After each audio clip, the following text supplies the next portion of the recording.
il est clair que le loisir est intrinsèquement lié à l'occupation dynamique du territoire et contribue à la vitalité économique et sociale d'une communauté.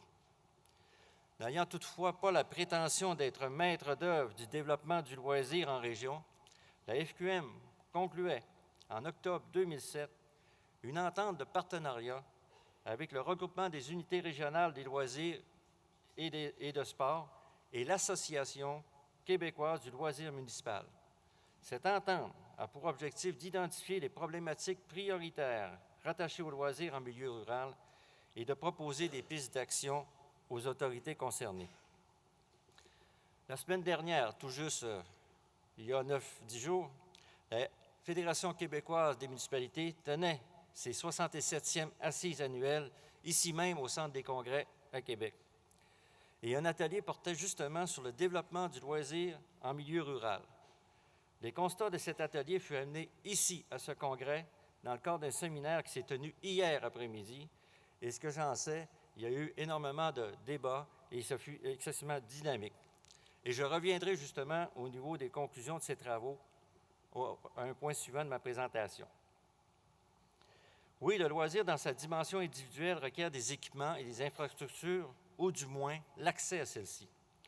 Le défi pour les municipalités rurales est de soutenir une offre de loisirs, de faire en sorte qu'elle soit démocratique et pérenne, sans toutefois alourdir le fardeau fiscal des populations locales, notamment par l'ajout d'équipements et d'infrastructures qui ne tiennent pas compte des caractéristiques et des besoins du milieu.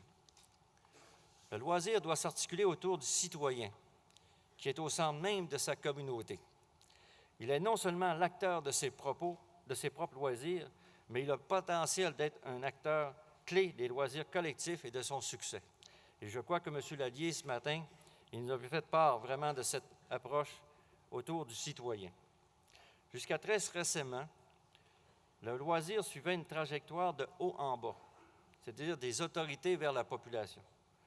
Aujourd'hui, nous savons que les communautés qui voient leur capital social se consolider, notamment par le loisir, ont saisi le rôle des citoyens en tant que maîtres d'œuvre de leur vie et le rôle des élus qui, eux, doivent soutenir et encourager ces initiatives. Ainsi, le loisir contribue à rendre les territoires plus attractifs et par la même occasion à mettre les communautés en mode de développement. Quelles sont les actions à entreprendre? La place du privé en loisir au sein des petites municipalités n'est pas comparable à ce qu'on peut retrouver dans les grands centres urbains. Ainsi, la municipalité doit être imaginative et à l'écoute de sa population afin de soutenir l'initiative en loisir. Le loisir pour nos municipalités, c'est le dynamisme de la communauté, la santé de notre population et la fibre du sentiment d'appartenance. Il est indéniable que ce constat doit être fait autant par la municipalité que par les organismes et l'État. Et justement, au dernier congrès, il y avait un atelier qui regroupait un ensemble de jeunes du territoire québécois. Et un des aspects, lorsqu'on parlait de vitalisation de nos milieux ruraux, les jeunes parlaient de leur qualité de vie et ils parlaient que lorsqu'on parle de qualité de vie, on parle de loisirs dans tout le sens que ça peut comprendre. Ainsi, l'État doit saisir son rôle de soutien auprès des acteurs de développement du loisir, tant au niveau des organismes et municipalités. Tout à l'heure, je parlais de l'entente entre la Fédération et nos organisations de loisirs québécoises. Il faut créer une structure de concertation efficace entre ceux-ci, tel qu'un exemple, une table nationale. Et j'invite justement le gouvernement du Québec d'en prendre part. Et sans entrer dans les détails techniques, chaque palier d'intervention doit jouer un rôle de développement du loisir. Il ne peut y avoir de mur à mur. Les programmes doivent être bonifiés, axés sur le développement des communautés et surtout modulés en fonction des caractéristiques propres à chaque milieu, décentralisés au niveau régional et local, tels que les MRC. Il est donc primordial d'être à l'écoute des populations, des réalités de chacune des municipalités rurales et de leurs besoins respectifs. Voilà la clé d'une occupation dynamique du territoire. Merci de votre attention.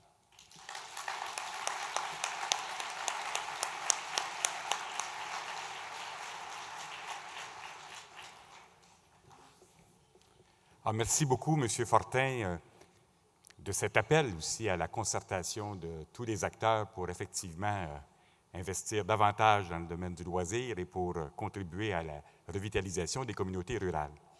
Nous allons maintenant changer d'échelle, nous allons aller dans les plus grandes villes et nous allons nous interroger sur l'espace public dans ces grandes villes comme Montréal, Québec et d'autres grandes villes en Amérique et un peu partout dans le monde.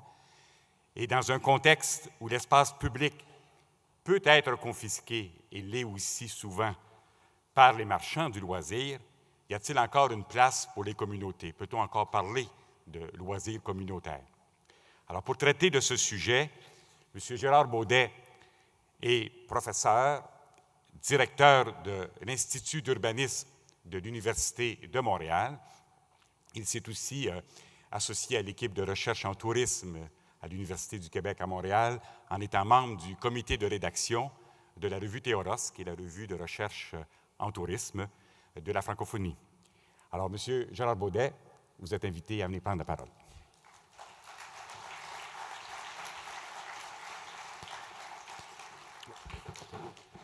Merci. Donc, comme le disait Louis, je vais maintenant vous convier de vous déplacer du territoire des petites collectivités à celui des grandes villes. Et je conclurai en m'évadant très brièvement dans le cyberespace pour vous permettre que le dernier conférencier puisse prendre le relais sur ce terrain-là. D'entrée de jeu, il convient de se rappeler que, en particulier dans la ville, dans les grandes villes, dans les grands centres urbains, ce n'est pas par hasard que tout ça est né à Rome, à une époque où Rome atteignait déjà 1 million de population. Le temps libre a toujours été très suspect. On s'est toujours inquiété de ce que les citoyens pouvaient faire du temps libre et on a de tout temps cherché à organiser ce temps libre-là, justement pour conjurer la menace qu'il représentait pour les édiles. Il faut aussi se rappeler que pendant très longtemps, les loisirs ont été l'apanage des classes privilégiées. Pour les autres, essentiellement, on peut parler, un peu comme l'évoquait M. Jean-Paul Lallier plus tôt ce matin, on peut parler essentiellement de divertissement, c'est-à-dire que le temps libre était très compté, le temps libre était occupé en petits groupes, en mode familial, en petites communautés de voisinage, de petites communautés rapprochées, mais essentiellement, le loisir tel qu'on l'entend aujourd'hui était pratiqué par les gens qui en avaient les moyens. Il faut aussi se rappeler que la période industrielle, la révolution industrielle et urbaine a été un moment extrêmement important dans la construction à la fois du temps, de l'espace de loisirs et dans l'émergence du loisir comme tel, du loisir urbain. Il faut se rappeler qu'à cette époque-là, pendant que le bourgeois se tuait au travail, l'ouvrier, lui, il laissait sa santé et littéralement souvent sa vie. Et la conquête du temps libre sera une des grandes avancées du syndicalisme ouvrier parce que ça permettra justement à la force de travail de se ressourcer, mais à la force de travail également de s'évader des conditions extrêmement pénibles dans lesquelles s'exerçait ce travail. Mais encore une fois, ce temps libre-là inquiétait. Ce temps libre a inquiété les hygiénistes, ce temps libre a inquiété les médecins, ce temps libre a inquiété les intellectuels, et en particulier les intellects de gauche, parce qu'on s'imaginait que l'ouvrier était incapable d'assumer convenablement le temps libre, qu'il était incapable d'en faire autre chose que d'y consacrer des pratiques qui finiraient par nuire à sa santé, qui finiraient par, évidemment, détruire en quelque sorte les assises morales de la société. Et très tôt, dès le milieu du 19e siècle, ces élites bien pensantes vont mettre en place toute une série de mécanismes pour justement prendre en charge l'ouvrier et l'orienter dans ses choix de loisirs. Ce sera par exemple, évidemment, en France, les jardins ouvriers. Ce seront au Québec, on l'a évoqué ce matin, l'œuvre des terrains de jeu, qui, à quelques décennies d'intervalle, reproduira un mode associatif qui avait été développé d'abord aux États-Unis et au Canada anglais, c'est-à-dire des organisations communautaires qui prenaient en charge les ouvriers ou qui prenaient en charge les jeunes de manière à canaliser les activités de loisirs et à s'assurer évidemment qu'on évitait les débordements, toujours en se rappelant que le jugement porté sur la ville industrielle était en général très péjoratif. C'était un lieu de perdition, donc il fallait s'assurer que les gens ne soient pas trop tentés par tout ce que peut offrir la ville. Mais il va se produire un phénomène fort important à ce moment-là, dès le début du 20e siècle, c'est la commercialisation du loisir. On va voir apparaître, en particulier en Amérique du Nord, mais avec peu de décalage, la même chose va survenir en Europe, on va voir apparaître l'émergence et se généraliser la pratique du sport professionnel. Le sport professionnel qui va très rapidement canaliser une partie extrêmement importante du temps disponible. On va se rendre au stade, on va participer de ce monde professionnel. Les professionnels vont devenir de véritables idoles de la société, en particulier en Amérique du Nord, mais éventuellement aussi en Europe avec un certain décalage. Le cinéma, évidemment, le théâtre burlesque ne seront pas en reste. Là aussi, on va trouver une façon de marchander le temps disponible, donc de canaliser les foules vers des grands équipements à caractère culturel. Et il y aura également les parcs d'amusement qui vont proliférer à cette époque-là. Toute ville qui se respecte doit absolument avoir son parc d'amusement, ses cinémas, ses théâtres et ses grands stades. Cette ville, espace de loisirs, n'est quand même pas une invention du début du 20e siècle. En fait, la première expression de la ville de loisirs telle qu'on l'a promue aujourd'hui, elle a été mise en place dans la ville de Bath. Bath est une ville qui a été conçue essentiellement et exclusivement à des fins de loisirs. On a récupéré au 18e siècle des équipements qui avaient été mis en place par les Romains, à l'époque où la Grande-Bretagne était sous occupation romaine, des bains qui avaient été oubliés. Et on a relancé la pratique du bain, mais en l'assortissant de toute une série de pratiques complémentaires qui permettaient à la bonne société de vivre essentiellement en mode loisir. Un des facteurs de succès de Bath, d'ailleurs, c'est la présence de Richard Beaunage, qui était un véritable animateur social avant la lettre et qui mobilisait la bonne société. Et très rapidement, on va voir cette pratique se répandre dans les villes d'eau un peu partout à travers l'Europe, dans les stations balnéaires. Donc, l'invention de la ville de loisirs qui est une espèce d'échappatoire à la ville ordinaire, naît au 18e siècle et se généralise naît au 18e et se généralise au 19e siècle. Il en reste pas moins que s'il y a une antériorité de ce point de vue-là de la ville de loisirs, ce qui est en train de se produire sous nos yeux prend une tournure passablement différente. Et de ce point de vue-là, Times Square à New York est probablement une icône de ce qu'on pourrait appeler le loisir urbain programmé. En fait, pendant longtemps, Times Square a été un lieu d'expression du loisir commercialisé. Or, depuis à peu près une décennie et demie ou 2 décennies, Times Square s'est transformé et Times Square est devenu le lieu d'expérimentation de la privatisation de l'espace public et de l'espace civique. Et ça, c'est une mutation qui est très récente. C'est une mutation qui est à l'œuvre partout dans nos sociétés développées. Et c'est une mutation qui fait que la ville qu'on nous annonce de ce point de vue-là risque fort de se différencier de manière très significative de ce qu'a été l'expérience de Bath et de tout ce qui a suivi Bath pendant le 19e siècle. En fait, le West Edmonton Mall est peut-être le plus grand équipement qui nous avertit de ce qui se prépare sur le terrain du loisir dans les grands centres urbains. Ça a été jusqu'à récemment, jusqu'à ce qu'on annonce notamment la construction d'un hyper-centre commercial à Dubaï, ça a été le plus grand centre commercial de la planète.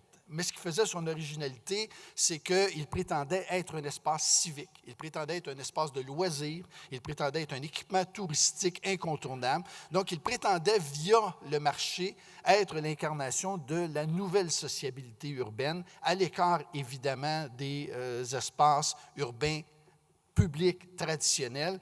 Un espace qui se prétend public, mais il faut entendre par là qui est d'accès public, mais qui n'est pas fondamentalement public, parce qu'évidemment, comme tous ces grands équipements commerciaux, c'est un espace qui est très sévèrement contrôlé. On n'y fait pas ce qu'on veut, on y est admis que si on accepte la programmation qu'on nous impose en quelque sorte. Et évidemment, on n'était pas pour en rester là. Donc, ce qu'on a vu dans les années qui ont suivi la construction du West Edmonton Mall et de certains autres équipements de cette taille-là, c'est le développement de ce qu'on appelle aux États-Unis les Lifestyle Centers. En fait, ce sont des centres commerciaux de dernière génération qui, en reproduisant certains des caractères de la petite rue commerciale, de la petite ville moyenne du début du 20e siècle, prétend reconstituer dans des espaces où il n'y a pas de centralité urbaine forte, essentiellement dans les banlieues, où il n'y a pas d'espace civique appropriable par la collectivité, on prétend l'offrir à la collectivité. Or, encore là, ce qui est fort préoccupant, c'est que cet espace civique, cet espace public, c'est-à-dire il est fondamentalement privé, il est fondamentalement programmé, et les loisirs qu'on y pratique sont des loisirs qui sont marchandisés complètement. Évidemment, on pourrait toujours dire c'est pas si grave que ça parce que ce sont des lieux relativement confinés, comme le West Edmonton Mall. Ce n'est pas une généralisation du principe. C'est oublier qu'ailleurs, on est en train d'expérimenter une autre poussée en avant du côté de cette privatisation de l'espace public et du côté, évidemment, de cette programmation du loisir qui est totalement pris en charge par l'univers marchand, par le capitalisme marchand. Et c'est parmi les exemples les plus significatifs de ce point de vue-là, on peut citer Euro Disney, d'une part, et Celebration, cette banlieue américaine conçue par Disney. Et ce qu'il faut retenir de ces deux exemples-là, c'est qu'ils se contaminent l'un l'autre de plus en plus fréquemment. C'est-à-dire qu'il est de plus en plus difficile face à ces nouveaux espaces urbains, à ces nouvelles banlieues, qui s'adressent à des groupes très, très, très homogènes. Il est de plus en plus difficile de savoir si on est dans un espace de loisir ou si on est dans un espace de vie. Les deux activités se combinent, les deux activités se confrontent, les deux activités se confondent, au point où, effectivement, il y a une espèce de schizophrénie banlieusarde qui est en train de se généraliser par le biais de ces deux grands modèles d'aménagement. Et évidemment, tout ça est d'autant plus préoccupant que, parallèlement à cette montée en puissance de nouveaux espaces périurbains pour l'essentiel, on assiste à une volonté de transformer la centralité urbaine comme telle. Il n'y a pas une région métropolitaine actuellement sur la planète, il n'y a pas une grande capitale, il n'y a pas une métropole qui n'aspire pas à être connue comme une ville festive, une ville ludique, une ville événementielle, une ville spectacle ou une ville parc à thème. Et ça, évidemment, c'est inquiétant parce que c'est le phénomène Disney à la puissance X. C'est-à-dire qu'on démultiplie la capacité qu'ont les grandes entreprises de commercialisation du loisir de monopoliser l'ensemble des espaces, mais aussi de monopoliser non seulement la place publique, non seulement l'espace civique, mais également de monopoliser et de mobiliser l'imaginaire urbain. Et ça, c'est extrêmement inquiétant. C'est un phénomène qui est de plus en plus marquant dans les villes qui aspirent à se positionner avantageusement sur l'échiquier, par exemple, de la nouvelle économie. Mais en même temps, on voit de plus en plus que même les petites collectivités sont convoquées sur ce terrain-là. C'est-à-dire que de plus en plus, on réalise par la multiplication, par exemple, des festivals, par la mobilisation du patrimoine urbain et du patrimoine architectural, on assiste de plus en plus à cette injonction à se transformer en espace de loisirs, en espace de loisirs commercialisés, en espace de loisirs programmés par des entreprises qui sont de véritables industries du loisir. Donc, de ce point de vue-là, je conclurai en posant deux questions fondamentales. D'abord, est-ce qu'on est condamné à assister à la survie du loisir tel qu'on souhaite qu'il se développe, essentiellement dans les petites collectivités ou dans les rapports de voisinage étroits? Est-ce que ce sont les derniers refuges, parce que non rentables, du loisir non commercialisé? D'autre part, est-ce que le cyberespace pourrait être un espace alternatif? Je ne répondrai pas à la question, je laisserai celle qui va me suivre y répondre, mais on peut se poser la question, est-ce que le cyberespace a le potentiel d'être un espace civique, un espace public, ou si d'entrée de jeu, le cyberespace deviendra un espace privé, un espace commercialisé. Et il faut se rappeler que dans les grandes expériences de transformation des lieux publics en espaces de loisirs programmés, la cybernétique est très, très, très présente et même de plus en plus présente. Et dernière question, et qui renvoie un peu au propos du premier panéliste, est-ce que finalement la trajectoire ou l'avenue du développement durable n'est pas une avenue qu'on devrait emprunter en mode de loisir? Est-ce que le loisir comme concrétisation d'une forme de développement ou d'émergence du développement durable ne nous permettrait pas d'échapper justement à cette marchandisation à outrance du loisir? Merci.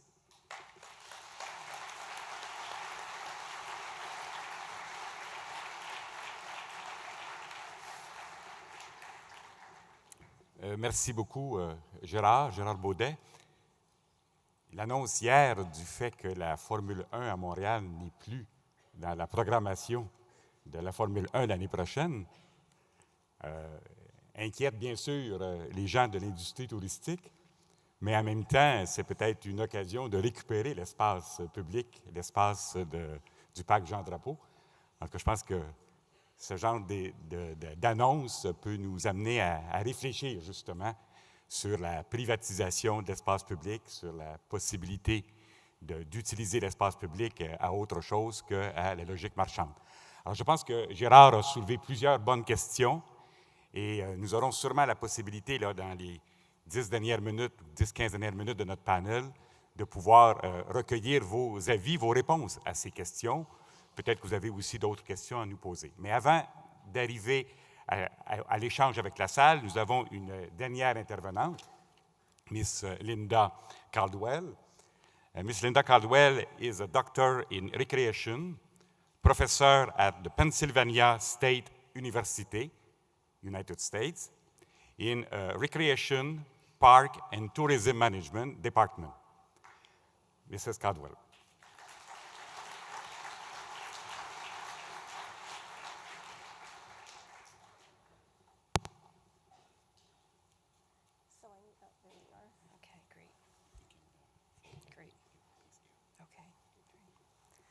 Bonjour, good morning. It's a pleasure to be part of this very interesting panel and be at this Congress. This is my second time in Quebec City, and it's so beautiful, and I'm so happy to be back. Today I'm going to focus my remarks on young people in the second decade of their lives. They're often called teenagers or adolescents in many parts of the world. This is a group of people I study, and I'm intrigued by how technology is shaping their leisure experiences and how it may have blurred the line between private and public spaces. In particular, I'm going to focus on social technology, that is technology used to connect people who are not necessarily in the same place physically. The research I did for this presentation made me question what individualism and community means in light of social technology, and the last speakers sort of bridged into this presentation. So I want to share my thoughts with you today. I should say, however, that I'm one of these people who have acquired friends and maintained them through social technology over the past 4 years, so keep that in mind when you hear my remarks. In order to understand how social technology influences youth, it's helpful to understand first youth needs and developmental issues. So briefly, young teens are consumed with figuring out who they are, answering the question, what is my unique identity in relation to the world and my community? This is one of the main pursuits young people have. They are also consumed by social connections and relationships with others, and particularly growing importance of family or peers and friends. Likewise, youth need to feel they belong and are part of something bigger than themselves, a community. Youth also need to establish a sense of autonomy about their lives, making individual choices and their own decisions. And finally, youth are very much in need of feeling like they are skilled and competent. Social technology, as you know, allows us to communicate instantly in the form of email, instant messages, texting, uploading videos. And I'm pleased to see in this Congress this has been a topic that's been addressed in some of the presentations.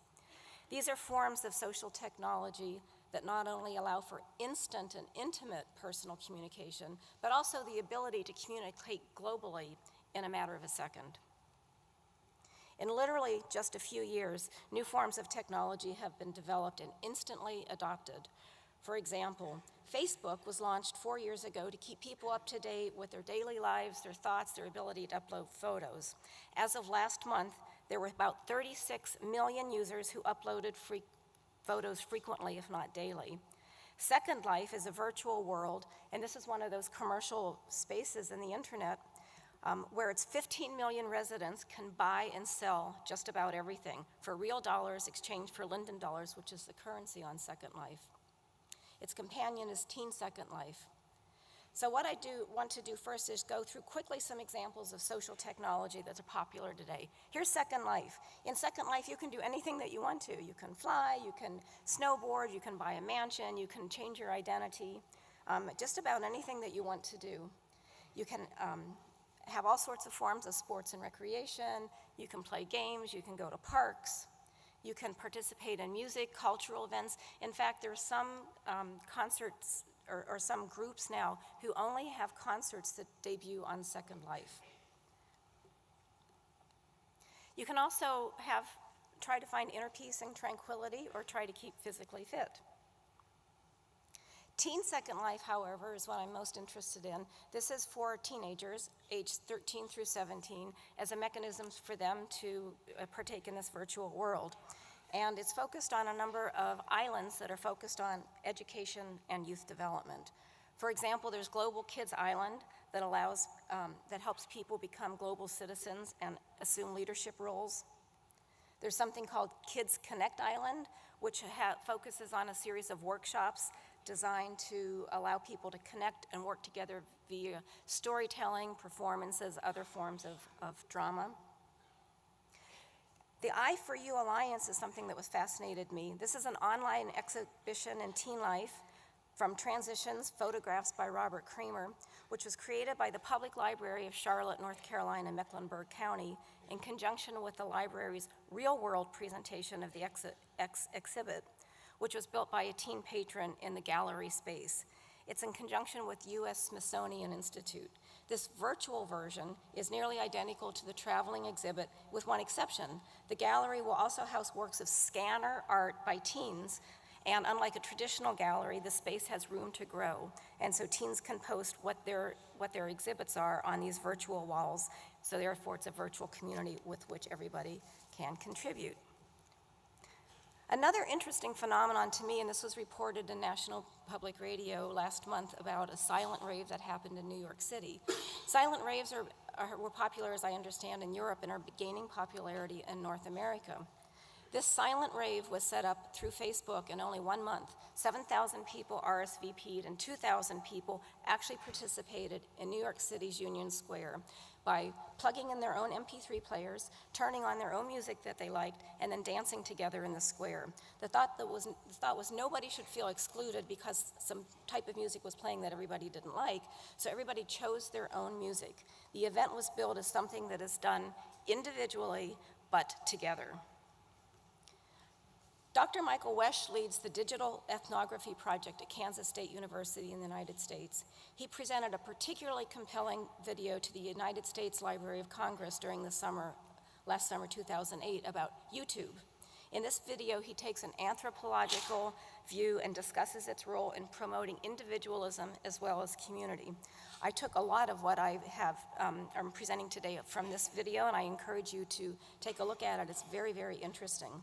He reported that about 80% of the content on YouTube is original. There are about 200,000 videos that are about 3 minutes long that are uploaded